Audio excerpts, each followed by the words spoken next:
Trofeu Gilman Bakalli, një traditë që sfidon motin dhe kohën.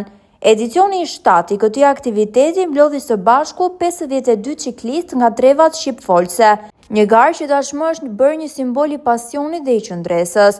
Pavarësisht kushte atmosferike, organizatorët nuk u ndalën, duke vijuar me përkushtim traditën shumë vjeçare të këtij trofeu, që mban emrin e Gilman Bakallit. Në një moment të ndjerë, bashkëshortja e tij, Rena Bakalli, foli për rëndësinë që ka ky aktivitet si kujtim dhe nderim për figurën e Gilmanit, pedagog, deputet dhe sportist në shpirt, që mbeti frymëzim për shumë të rinj. Bashkia Shkodër vijon të jetë mbështetëse e këtij aktiviteti, që jo vetëm promovon sportin, por bashkon komunitete dhe ruan kujtimin e një njeriu që dha shumë për arsim, politik dhe sport.